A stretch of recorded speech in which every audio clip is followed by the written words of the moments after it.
மருத்துவர் பாலாஜி நோயாளிகளிடம் கராராக பேசும் தன்மை கொண்டவர் என்று காவல்துறையால் கைது செய்யப்பட்ட விக்னேஷின் தாயார் பிரேமா தெரிவித்துள்ளார். புதிய தலைமுறைக்கு அவரது குடும்பத்தினர் விக்னேஷ் யாருக்கும் தீங்கு விளைவிக்கக்கூடிய நபர் அல்ல என்று கூறியுள்ளார். ஸ்கேனுக்கு போயிட்டு வரங்காட்டி இப்படி பண்ணுவான்னு எதிர்பார்க்கவே இல்லை.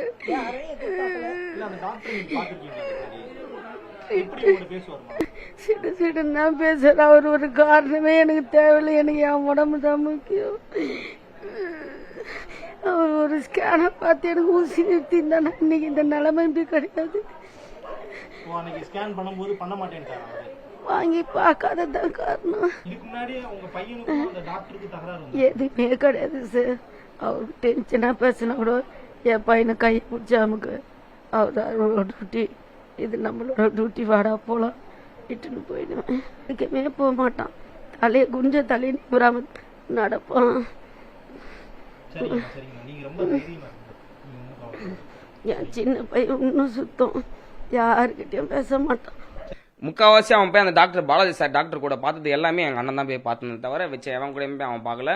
யார்ட்டையும் அவன் போனது கிடையாது. இந்த மாதிரி பண்ணுவாங்கன்னு தெரியும். அவன் பண்ணது தப்பு தான், நாங்கள் தப்புன்னு சொல்ல.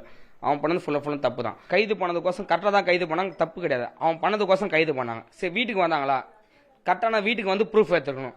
எங்களை யாருமே எதுவுமே கேட்கல. இப்போ எங்கள் அம்மாவுக்கு இப்போ நைட்டு இப்போ எங்கள் அம்மாவுக்கு உடம்பு முடியல. இப்போ எங்கள் அம்மாவுக்கு தேவையான ப்ரூஃப் எல்லா ப்ரூஃபும் எடுத்துன்னு போயிட்டாங்க. கேஸ்ஷீட் முதற்கொண்டு சவிதா பாஸ்ல இருந்து கிண்டி ஹாஸ்பிட்டலில் வந்து எல்லா கேஸ்ஷீட்டும் எல்லாத்தையும் எடுத்துன்னு போயிட்டாங்க. இப்போ இருக்க எந்த கேஸ்ஷீட்டும் இப்போ எங்ககிட்ட இல்லை. மொத்தத்தையும் எடுத்துன்னு போயிட்டாங்க. வெறும் ஜெராக்ஸ் எடுத்துன்னு வரும்னு சொல்லி எடுத்துன்னு போனாங்க. மொத்த ரிசல்ட்டையும் வந்து போலீஸ்காரங்க எடுத்துன்னு போயிட்டாங்க.